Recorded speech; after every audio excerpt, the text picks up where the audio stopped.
నీ కొరకు క్రీస్తు, నీ కొరకు క్రీస్తు. యేసు ప్రభు పరిశుద్ధ నామంలో మీ అందరికీ కూడా శుభములు. విలాప వాక్యములు 2వ అధ్యాయము 19వ వచనం గురించి మాట్లాడుకుంటాం. నీవు లేచి రేయి మొదటి జామున మొరపెట్టుము, నీళ్లు కుమ్మరించినట్లు ప్రభు సన్నిధిని నీ హృదయమును కుమ్మరించుము. నీ పసిపిల్లల ప్రాణము కొరకు నీ చేతులను ఆయన తట్టు ఎత్తుము. ప్రతి వీధి మొగను ఆకలిగొని వారు మూర్ఛిల్లుచున్నారు.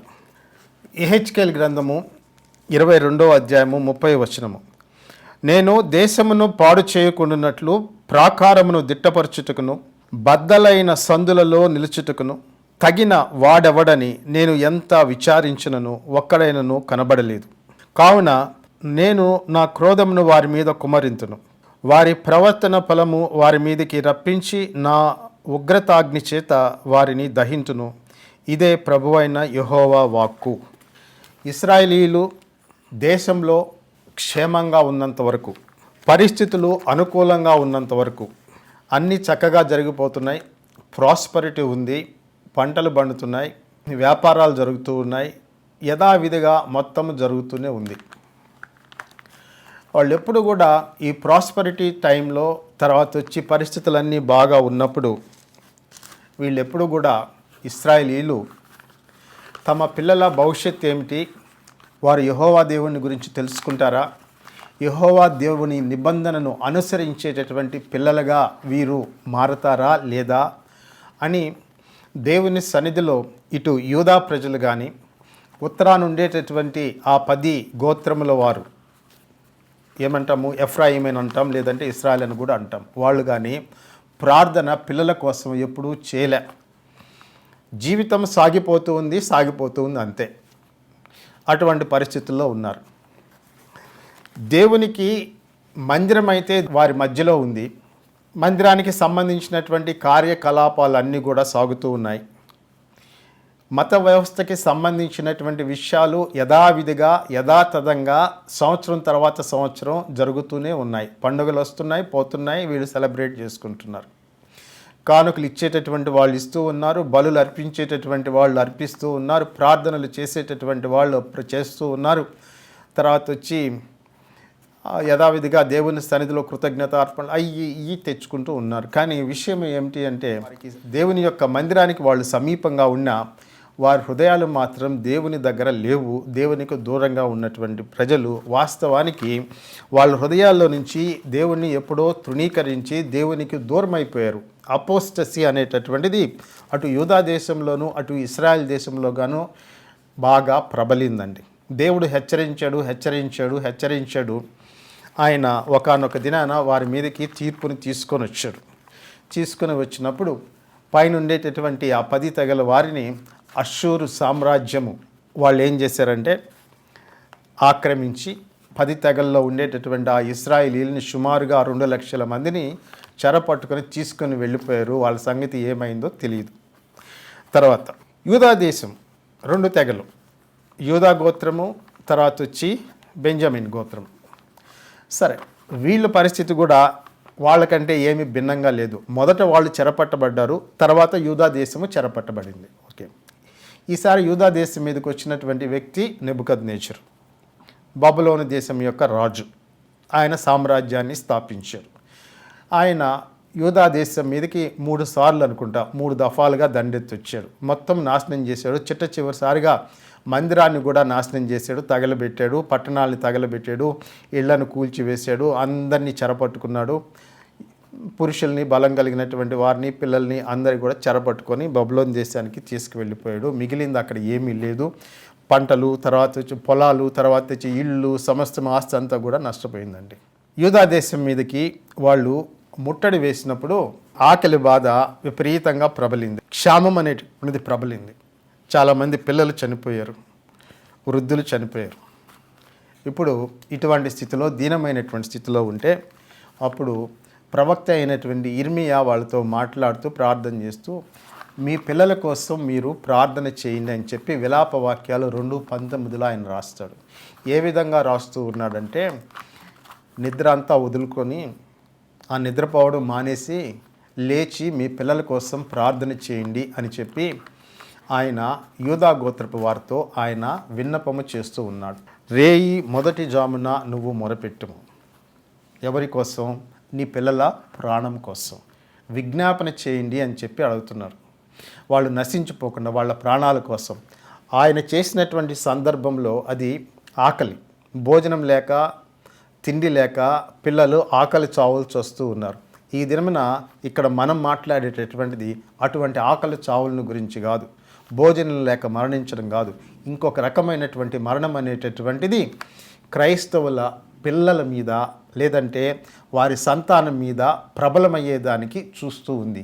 అది దేవుడైనటువంటి యేసు ప్రభుని తెలుసుకోకుండా ఉండడం అనేటటువంటిది. దేవుణ్ణి తెలుసుకోకుండా ఈ లోకంలో ఉండేటటువంటి ఆహారాన్ని వాళ్ళు తింటూ నిజమైనటువంటి ఆహారాన్ని, నిజమైనటువంటి భోజనాన్ని పిల్లలు వదిలివేస్తూ ఉన్నారు. కాబట్టి తల్లిదండ్రులు చేయవలసినటువంటి పని ఏమిటి అంటే, ఇర్మియా ప్రవక్త ఏమంటాడంటే, లేచి మీ పిల్లల కోసం మీరు ప్రార్థన చేయండి. రాత్రిపూట లేచి దేవుని సన్నిధిలో మీ హృదయాల్ని కుమ్మరించండి అంటాడు. కుమ్మరించడము అంటే ఒక బిందెనో ఒక కుండనో కుమ్మరిస్తే దాంట్లో ఉండేటటువంటి నీళ్ళన్నీ కూడా మొత్తము బయటకు వెళ్ళిపోతాయి. అదేవిధంగా నీ పిల్లల యొక్క స్థితిని నువ్వు చూసి, వారి యొక్క ఆత్మీయ స్థితిని చూసి వారి కోసం నువ్వు ప్రార్థన చేయాలి అని చెప్పి ఇర్మియా ప్రవక్త చెప్తాడు. ఆ తర్వాత ఇందాక చదువుకున్నటువంటి యెహెజ్కేలు గ్రంథము 22వ అధ్యాయము 30వ వచనంలో ఏమంటాడంటే, దేవుడు తన జనులైనటువంటి ఇశ్రాయేలీల్ని రక్షించుకునేదానికి, వారి పక్షంగా విజ్ఞాపన చేసేదానికి ఎవరైనా ఒక వ్యక్తి దేశంలో ఉన్నాడా అని ఆయన విచారించి చూస్తే ఆశ్చర్యకరంగా ఆయన జనుల్లో ఎవ్వరు కూడా వారి పక్షంగా విజ్ఞాపన చేసేటటువంటి, ప్రార్థన చేసి కళ్ళనీళ్లతో దేవా మా దేశంను రక్షించు, ఈ అపోస్తలుని రక్షించు, మా పిల్లల్ని రక్షించని ప్రార్థన చేసేటటువంటి విజ్ఞాపన కర్తలు దేవునికి కనిపించలేదంట. అందువల్ల దేవుని యొక్క ఉగ్రత రాని వచ్చింది. కాబట్టి దేవుడు తల్లిదండ్రులతో చెప్పేటటువంటి మాట ఏమిటి అంటే, నీ పిల్లల విషయమై నువ్వు చింతించు, నీ పిల్లల విషయమై నువ్వు విచారించు, నీ పిల్లల కోసం కళ్ళనీళ్లతో ప్రార్థన చేయి. నీ కుమారుల కోసం, నువ్వు కుమార్తెల కోసం దేనికోసం ప్రార్థన చేయాలని చెప్పి మీరు అడుగుతారు. దాన్ని నేను తర్వాత చెప్తాను. మొట్టమొదటిగా ఒక విషయం ప్రస్తావిస్తాను. అసలు తల్లిదండ్రులు అనేటటువంటి వాళ్ళు రక్షణ అనుభవం లేకపోతే, యేసు ప్రభుని తెలిసినటువంటి అనుభవము, యేసు ప్రభుని ఎరిగినటువంటి అనుభవము తల్లికి లేకపోతే, తండ్రికి లేకపోతే ఆ తల్లిదండ్రులు దేనికోసం మొరపెడతారు? వాళ్ళ యొక్క ఆత్మస్థితిని వాళ్ళు చూసుకుంటే వాళ్ళే తప్పిపోయినటువంటి వాళ్ళుగా, నశించినటువంటి వాళ్ళుగా ఉంటే తమ పిల్లల యొక్క తప్పిపోయినటువంటి స్థితి, నశించినటువంటి స్థితి వాళ్ళకి ఏం అర్థమవుతుంది? వాళ్ళని గురించి వాళ్ళకే తెలియదు. అయ్యో మేము we are in a lost state, we do not know God. For the name's sake we are Christians, but actually in our experience we do not know Jesus Christ అనేటటువంటిది వాళ్ళకి ఎప్పుడు కూడా ఇంతవరకు తెలుసుకోలే. వాళ్ళే అటువంటి తప్పిపోయినటువంటి స్థితిలో తల్లిదండ్రులు ఉంటే పిల్లల యొక్క తప్పిపోయినటువంటి స్థితి తల్లిదండ్రులకి ఎట్లా తెలుస్తుంది? వాక్యం వినేటటువంటి నువ్వు అడగవలసినటువంటి ప్రశ్న ఏమిటి అంటే, నువ్వు తల్లివైతే, నువ్వు తండ్రివైతే, నేను దేవుణ్ణి ఎరిగినటువంటి వాడనా, ఎరిగినటువంటి దాననా? నేను యేసు ప్రభువుని అనుభవపూర్వంగా తెలుసుకుని ఉన్నానా లేదా? నేను రక్షణ అనుభవంలోనికి వచ్చానా లేదా? నేను రక్షణ పొంది ఉన్నానా లేదా అనేటటువంటిది నువ్వు అడగవలసినటువంటి ప్రశ్న. నేను యేసు ప్రభు రక్తం చేత కడగబడి పరిశుద్ధపరచబడి యేసు ప్రభు ఇచ్చేటటువంటి నీతి వస్త్రాన్ని ధరించుకున్నటువంటి వాడనా, ధరించుకున్నటువంటి దాన్నా అనే ప్రశ్న నువ్వు అడగాల. పరిశుద్ధాత్మ చేత నేను నింపబడ్డానా లేదా అనేటటువంటి ప్రశ్న నువ్వు అడగాల. పరిశుద్ధాత్మ చేత నింపబడ్డం అనేటటువంటిది చాయిస్ కాదు, అది ఒక ఆప్షన్ కాదు, ఖచ్చితం అన్నమాట. It is a necessity. Being filled with the Holy Spirit is a necessity. It is not an option. It is not a choice. You cannot say, it's not very important and I have taken baptism. I am a Christian by birth. My parents are Christian. My grandparents are Christian. I have been going to the church for the last so many years. Holy Spirit, I can do away with it. I can do away with him అన్నట్టు మాట్లాడతారు. That is not the picture of the Bible. అది కాదు దేవుని యొక్క వాక్యం చెప్పేటటువంటి. దేవుని యొక్క వాక్యం ఏం చెప్తూ ఉందంటే, you must be filled with the Holy Spirit. That is a command, that is a necessity. అది అవసరం, అది ఖచ్చితం. అది నువ్వు పొంది ఉండాలి పరిశుద్ధాత్మని. ఆ అనుభవం నాకు, ఆ పరిశుద్ధాత్మని నేను పొందుకున్నానా, నా జీవితం రూపాంతరం చెందిందా అనేటటువంటిది తండ్రివైనటువంటి నువ్వు నిన్ను అడుక్కోవాల్సినటువంటి ప్రశ్న. తల్లివైనటువంటి నువ్వు నిన్ను అడుక్కోవాల్సినటువంటి ప్రశ్న. నువ్వు దీంట్లోనికి వచ్చినప్పుడు, when you have that salvation experience, when you have that being filled with the Holy Spirit, that experience, then you will know the spiritual state of your children. If you do not know your own spiritual state, how can you gauge? How can you measure your children's spiritual state? No way. You cannot do that. It's not possible. కాబట్టి first thing ఏంటంటే, తల్లిగా తండ్రిగా నువ్వు చేయవలసినటువంటి పని ఏమిటి అంటే, మొట్టమొదటిగా నువ్వు నీ స్థితిలోనికి, నువ్వు రక్షణానుభవంలోనికి నువ్వు రావాల్సిన అవసరం ఉంది. కాబట్టి దేవుని దగ్గరికి వెళ్ళి దేవుని సన్నిధిలో నీ కోసం మొరపెట్టుకో. తల్లివైనటువంటి నువ్వు, తండ్రివైనటువంటి నువ్వు దేవుని యొక్క రక్షణానుభవంలోనికి వచ్చేదానికి ఆయన సన్నిధిలోనికి వెళ్ళి ప్రార్థన చేయి. దేవుని యొక్క వాక్యం దగ్గరికి నువ్వు తిరిగి రా. అవన్నీ ఉంటాయండి. చర్చికి పోవడము మామూలే, వాక్యం వినడము మామూలే, ప్రార్థన చేయడం మామూలే అనేటటువంటి ఒక ఉదాసీన భావం అనేటటువంటిది, ఒక యథాలాపంగా అన్నీ జరిగిపోతున్నాయి అనేటటువంటి భావం ఒకటి నీ హృదయంలో నుంచి నువ్వు తీసివేసుకుని యేసు ప్రభు దగ్గరకు వచ్చినప్పుడు ఒక గొప్ప రక్షణ అనుభవంలోనికి నువ్వు వస్తున్నావు అనేటటువంటిది ఆశ పెట్టుకుని ఆయన దగ్గరికి రా.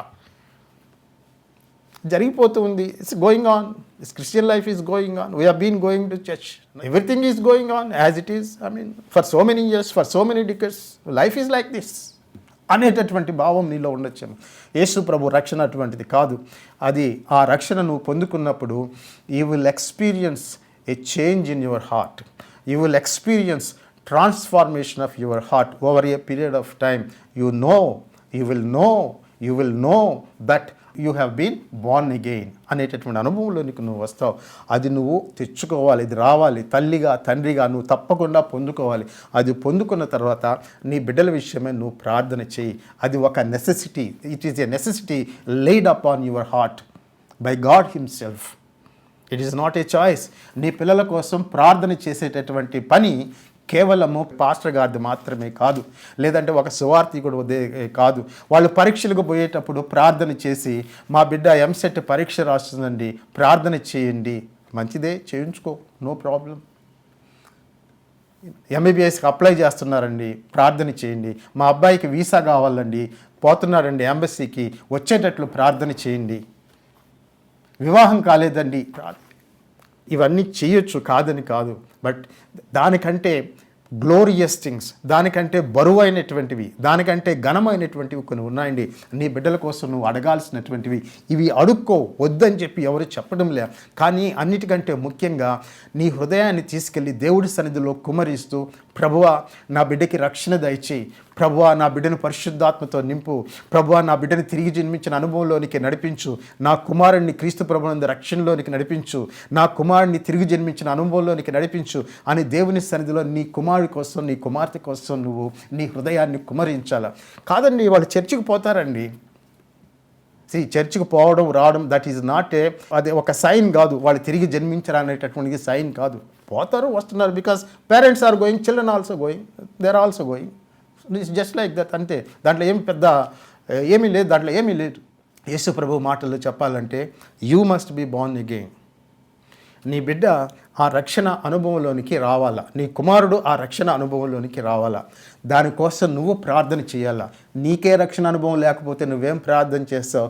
మొట్టమొదటిది ఏంటంటే, నీ కోసం నువ్వు ప్రార్థన చేసుకుని నీ బిడ్డ కోసం ప్రార్థన చేయడం మొదలుపెట్టు. ఆయన ఏమంటున్నాడంటే, దేవుడు ఏమంటున్నాడంటే, ఇశ్రాయేలు మీద దేవుని యొక్క ఉగ్రత రాకముందు దేశమంతా ఆయన పరికించి చూసి, ఎవడైనా ఒక్కడైనా ప్రార్థన చేసేటటువంటి వాడు, దేశం పక్షంగా విజ్ఞాపన చేసేటటువంటి వాడు, ఈ దేశంలో నివసించేటటువంటి ఈ కొన్ని వేల మంది, లక్షల మంది కుటుంబాలు ఉంటున్నాయి కదా, వీళ్ళ కోసం ప్రార్థన చేసేటటువంటి వాళ్ళు ఎవరైనా ఉన్నారా? దేవుని సన్నిధిలో నిలబడి ఆ యొక్క ఉగ్రత రాకుండా, తీర్పు రాకుండా దాన్ని ఆపివేయగలిగేటటువంటి ప్రార్థన చేసేటటువంటి వ్యక్తి కోసం దేవుడు పరికించి చూస్తే ఒక్క వ్యక్తి కూడా దొరకలేదని చెప్పి యెహెజ్కేలు ద్వారా దేవుడు ఆ 22వ అధ్యాయం 30వ వచనంలో చెప్తాడండి.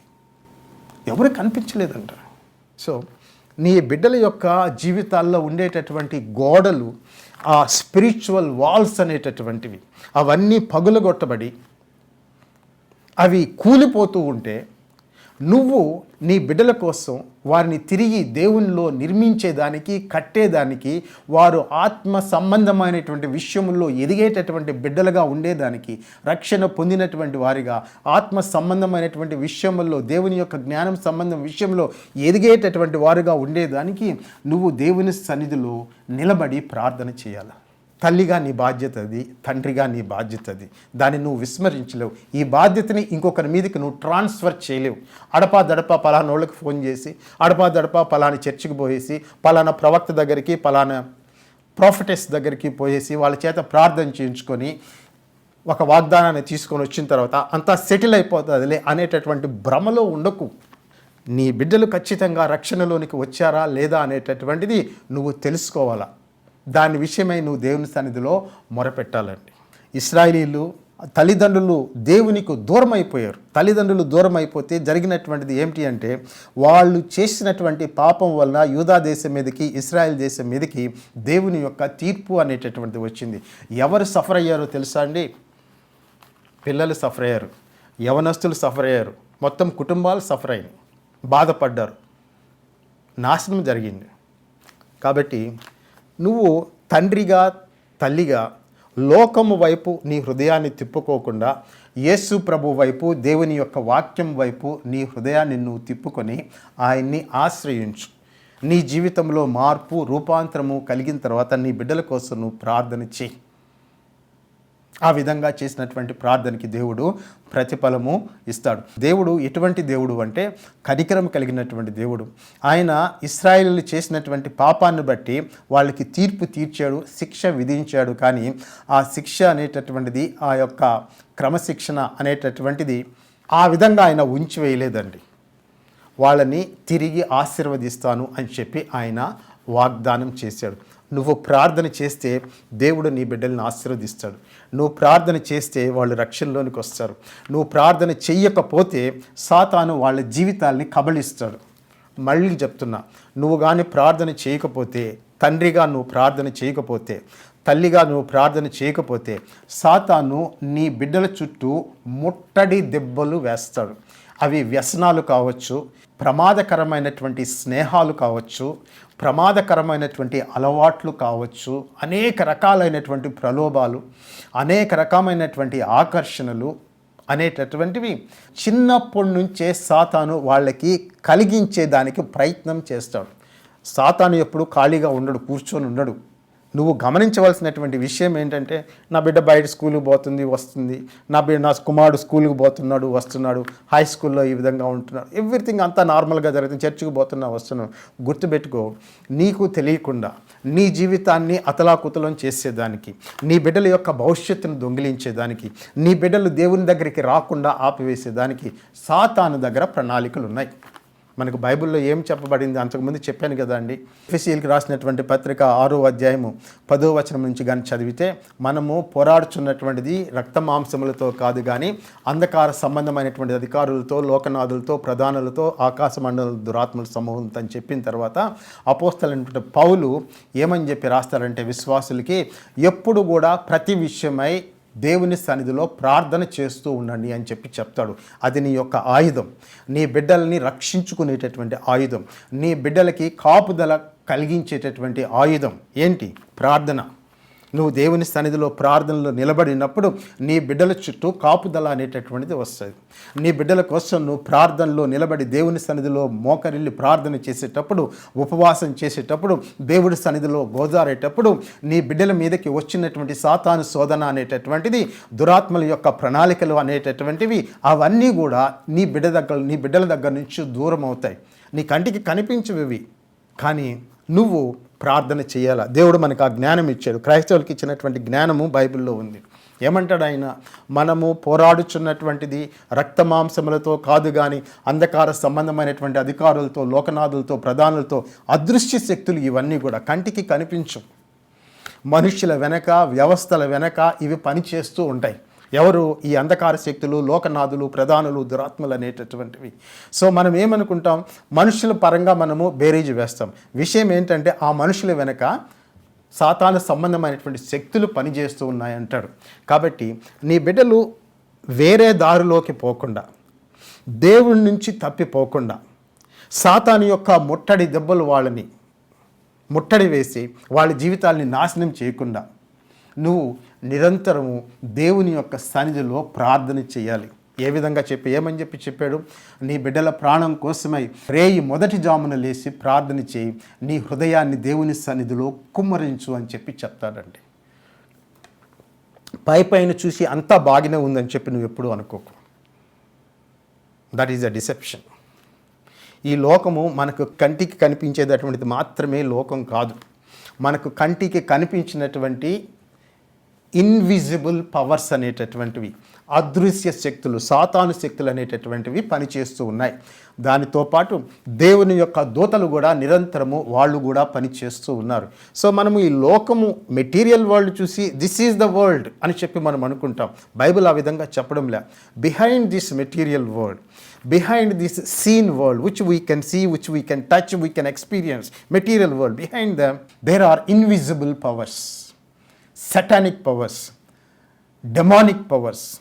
మనుషుల యొక్క జీవితాల్ని, భవిష్యత్తుల్ని మార్చివేసేటటువంటి, నాశనం చేసేటటువంటి, దేవుని యొక్క రక్షణలోనికి రాకుండా దేవుని యొక్క ప్రణాళికని వ్యర్థం చేసేదానికి అహర్నిశము ప్రయత్నం చేసేటటువంటి దురాత్మల సమూహాలు, అపవాది శక్తులు నిరంతరము పనిచేస్తూ ఉన్నాయి. ఫోకస్ ఎక్కడ ఉంటుందో తెలుసా అండి మీకు? కుటుంబం మీద ఉంటుంది.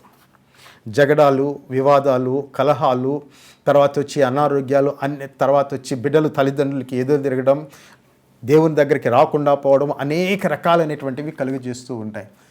దాన్ని ఎదుర్కొనేటటువంటిది, వాటిని నిర్వీర్యం చేసేటటువంటిది, the only thing that can neutralise this demonic forces or satanic forces is prayer. ప్రార్థన ఒక్కటే వాటిని న్యూట్రలైజ్ అనేటటువంటిది చేయగలదు. గుర్తుపెట్టుకో, నువ్వు ప్రార్థన చేసేటప్పుడు చూడు, కేవలము గంటల్లో మాత్రం లెక్కించుకో. నేను ఇన్ని గంటలు ప్రార్థన చేశాను, therefore I have prayed enough అనేటటువంటి సాటిస్ఫాక్షన్ తోటి తృప్తి పడకు. నువ్వు సాటిస్ఫై కావాల్సింది ఏంటంటే ఇంకొకటి కూడా ఉంది. It is very good that you have spent so many hours in God's presence.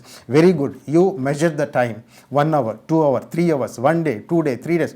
Measure the time, that's fine. ఎందుకంటే మన విశ్వాసము సమయం ద్వారా కూడా కొలత వేయబడుతుంది. ఎంత టైము మనం స్పెండ్ చేస్తున్నాం అనేటటువంటిది మన విశ్వాసానికి కొలమానం కావచ్చు. కానీ దానికంటే ముఖ్యంగా రిమెంబర్, కేవలము టైం ఒక్కటే కాదు, మాటలు ఒక్కటే కాదు ఇచ్చేసేది. నీ హృదయంలో నువ్వు దేవుని యొక్క పరిశుద్ధత చొప్పున నడుచుకుంటున్నావా లేదా? Is my heart clear before the presence of God? నా హృదయంలో నాకు వ్యతిరేకంగా దోషారోపణ చేసేటటువంటి విషయాలు ఏమైనా నా హృదయంలో ఉన్నాయా అని పరీక్షించుకొని ప్రార్థన చేయడం వల్ల ప్రార్థన వ్యర్థపోకుండా ఉంటుంది, నిరర్ధకము కాకుండా ఉంటుందండి. రెండు కూడా గమనించుకో. సో నీ బిడ్డల కోసం నువ్వు విపరీతంగా ప్రార్థన చేయి, విస్తారంగా ప్రార్థన చేయి. దేవుడు నీ ప్రార్థన ద్వారా నీ బిడ్డల జీవితంలో అనేకమైనటువంటి గొప్ప గొప్ప కార్యాలు ఆయన చేస్తాడు. ఆశ్చర్యకరమైనటువంటి కార్యాలు చేస్తాడు. ఆయన భవిష్యత్తుని తన చేతుల్లో ఉంచుకున్నటువంటి దేవుడు. ఆయనకి ఒక పేరుంది యేసు ప్రభువుకి బైబిల్లో, భూత వర్తమాన భవిష్యత్ కాలంలో ఉండేటటువంటి దేవుడు, అన్నిటినీ నడిపించేటటువంటి దేవుడు. హెబ్రీయులకు రాసినటువంటి పత్రిక 2వ వచనంలో అనుకుంటా ఆయన ఏమని చెప్పి రాస్తాడంటే, సర్వప్రపంచములను సృజించి సర్వప్రపంచములను మహత్తుగల తన మాట చేత నిర్వహించుచు అని చెప్పి రాయబడింది. The administration of this whole universe is in the hands of Jesus Christ of Nazareth. తెలుసా మీకు? ఈ విశ్వాన్ని నడిపించేటటువంటి శక్తి, బలము, పరిపాలన అంతా కూడా యేసు ప్రభు చేతుల్లో ఉంది. ఇంత పెద్ద విశ్వాన్ని ఇన్ని వేలాను కోటాను కోట్ల నక్షత్రాల్ని వాటి కక్షల్లో నడిపించేటటువంటి వాడు యేసు ప్రభు. ఆయన శక్తి, ఆయన జ్ఞానము, ఆయన బలము, ఇది కోట్ల నక్షత్రాల్ని నడిపించేటటువంటి ఆ సర్వశక్తి కలిగినటువంటి యేసు ప్రభువు ఖచ్చితంగా నీ పిల్లల యొక్క భవిష్యత్తును కూడా నడిపించగలిగినటువంటి వాడై ఉంటాడు కదా. ఆయనకి ఆ జ్ఞానము, ఆ శక్తి, ఆ బలము ఉంది కదా. రాజ్యాల యొక్క దిశని, వారి యొక్క దశని అన్నిటిని కూడా మార్చివేసేటటువంటి శక్తి కలిగినటువంటి దేవుడు నీ పిల్లల యొక్క భవిష్యత్తును కూడా మార్చివేయగలిగినటువంటి దేవుడు. కాబట్టి దేవుడు ఈ దిన నీతో చెప్పేటటువంటి మాట ఏమిటి అంటే, నువ్వు ఆయన సన్నిధిలో నీ బిడ్డల కోసమై లేచి రేయం పగులు నీ బిడ్డల కోసం నువ్వు ప్రార్థన అనేటటువంటిది చేయాల. దాన్ని నువ్వు వదులుకోకు. దేవుడు అది నీకు ఇచ్చినటువంటి ఒక గొప్ప పరిచర్య. నీ బిడ్డల కోసం నువ్వు విజ్ఞాపన చేసినప్పుడు, నీ బిడ్డల కోసం నువ్వు ప్రార్థన చేసినప్పుడు, you are ministering to your children, you are also ministering to the Lord. ఇది గొప్ప పరిచర్య, సామాన్యమైనటువంటిది కాదండి. సో రిమెంబర్, దేవుడు నిన్ను అడిగేటటువంటిది ఏమిటి అంటే, కొంచెము నీ యొక్క నిద్రను పక్కన పెట్టేసి, ఇతరమైనటువంటి వ్యాపకాలని పక్కన పెట్టేసి, దేవుని సన్నిధికి వచ్చి నీకుండేటటువంటి సమయాన్ని ప్రార్థనలో గడుపు అని చెప్పి దేవుడు చెప్తున్నాడు. దీనివలన అనేకమైనటువంటి ప్రయోజనాలు, ఆత్మ సంబంధమైనటువంటి ప్రయోజనాలు, ఈ భౌతిక సంబంధమైనటువంటి ప్రయోజనాలు రెండూ కూడా నువ్వు పొందుకుంటావు. God will bless your children. వాళ్ళ యొక్క భవిష్యత్తుని ఆయన బ్లెస్ చేస్తాడు. దేవుడు ఇశ్రాయేలీల మీదకి తీర్పు తీసుకొని వచ్చాడు. తల్లిదండ్రులు చేసినటువంటి పాపాల వలన పిల్లలు చాలా శ్రమపడ్డారు. వాళ్ళ భవిష్యత్తు అనేటటువంటి అతలాకుతలం అయిపోయింది. కొన్ని జీవితాలు నాశనం అయిపోయినాయి అండి. ఎవరి వల్ల? తల్లిదండ్రుల వల్ల. తల్లిదండ్రులు అంత కీలకమైనటువంటి పాత్రను పోషిస్తారండి కుటుంబంలో. సో ఏదో మేము సంపాదిస్తున్నాము, చేస్తున్నాము, డబ్బులు వస్తున్నాయి, పోతున్నాయి, ఇదే కదా కాదు. దానికి మించి కూడా తల్లిదండ్రుల బాధ్యత ఒకటి ఉంది. అది ఏమిటి అంటే పిల్లల కోసం ప్రార్థన చేయడము అనేటటువంటిది. దేవుడు ఎంతగా బ్లెస్ చేస్తాడంటే, నువ్వు ప్రార్థన చేసినప్పుడు నీ బిడ్డల్ని ఆయన యెషయా గ్రంథంలో ఒక మాట ఇశ్రాయేలీలకి వాగ్దానం చేశాడు. ఎందుకంటే ఈ ఇశ్రాయేలీలు తర్వాత యూదా దేశస్థులు దేవుని యొక్క ఆజ్ఞలను మీరి దేవుని యొక్క తీర్పుకి లోనై చాలా శిక్షకి లోనై చాలా బాధపడ్డారు, దుఃఖపడ్డారు. కుటుంబాలు అన్నీ కూడా నాశనం అయిపోయినాయి. పిల్లల భవిష్యత్తు చెడిపోయింది. ఇన్ని రకాలైనటువంటిది వాళ్ళ మీదకి వచ్చిందండి. దేవుడిని తృణీకరించి దేవుడి నిబంధనని మీరిన తర్వాత. అయితే దేవుడు ఎప్పుడూ కోపంగా ఉండేటటువంటి దేవుడు కాదు. ఆయన కనికరం కలిగినటువంటి దేవుడు. కనికరం చూపుటి యందు సంతోషించి దేవుడు, క్షమించుటకు సిద్ధమైనటువంటి మనస్సు కలిగినటువంటి దేవుడు. వాళ్ళని ఈ విధంగా శిక్షించినా కూడా దేవుడు వాళ్ళకి వాగ్దానాల్ని చేశాడు. ఎటువంటి వాగ్దానాల్ని చేశాడంటే, మంచి గొప్ప గొప్ప వాగ్దానాల్ని చేశాడండి. కొన్ని వాగ్దానాలు నేను మీకు చూపిస్తాను. ఇశ్రాయేల్ పక్షంగా దేవుడు చేసినటువంటి వాగ్దానాలు. యెషయా గ్రంథము 44:3, నేను దప్పిగలవాని మీద నీళ్లను, ఎండిన భూమి మీద ప్రవాహ జలములను కుమరించదును. నీ సంతతి మీద నా ఆత్మని కుమరించదును. నీకు పుట్టిన వారిని నేను ఆశీర్వదించదును. నీటి కాలువల యొద్ద నాటబడిన నిరవంజి చెట్లు గడ్డిలో ఎదుగునట్లు వారు ఎదుగుదురు. ఒకడు నేను యెహోవా వాడునన్ను, మరి ఒకడు యాకోబు పేరు చెప్పుకొను, మరి ఒకడు యెహోవా వాడినని తన చేతితో రాసి ఇశ్రాయేలును మారు పేరు పెట్టుకొనును అని చెప్పి ఆయన చెప్తూ ఉన్నాడు. ఇశ్రాయేలీల పిల్లల విషయమై, వారి సంతాన విషయమై దేవుడు చేసినటువంటి వాగ్దానం అది. నీ సంతతి మీద, నీ పిల్లల మీద నా ఆత్మని కుమ్మరిస్తాను, నీకు పుట్టిన వారిని నేను ఆశీర్వదించదనని చెప్పి వారి పిల్లల విషయమై వాగ్దానం చేస్తూ ఉన్నాడు. ఏ సందర్భంలో వాగ్దానం చేశాడు? వాళ్ళు దేవుని యొక్క శిక్షకు పాత్రులై కృంగిపోయి ఉన్నప్పుడు, బాధలో దుఃఖంలో ఉన్నప్పుడు దేవుడు ఆ వాగ్దానం ద్వారా వాళ్ళని ఆశీర్వదిస్తూ, మీరు దుఃఖించకండి, మీ పిల్లల్ని, మీ సంతానాన్ని నేను ఆశీర్వదిస్తానన్నాడు. చూడండి, ఒక దేశం యొక్క ఆయుష్ అనేటటువంటిది వ్యక్తి యొక్క ఆయుష్ కంటే చాలా పెద్దది, దీర్ఘమైనటువంటిది. ఒక దేశం యొక్క దాని యొక్క లైఫ్ స్పాన్ అంటే చాలా వందల సంవత్సరాలు ఉండొచ్చు, వేల సంవత్సరాలు కూడా ఉండొచ్చు. దేవుడు వాళ్ళకి దాన్ని నెరవేర్చారు. కానీ వ్యక్తి యొక్క జీవితం అనేటటువంటిది ఎంత అండి? మహా అంటే 80 సంవత్సరాలు, 90 సంవత్సరాలు, 100 సంవత్సరాలు. కాబట్టి దేవుడు ఆ వాగ్దానాల్ని నీ జీవితంలో, నీ పిల్లల పట్ల ఆయన చేస్తాడు.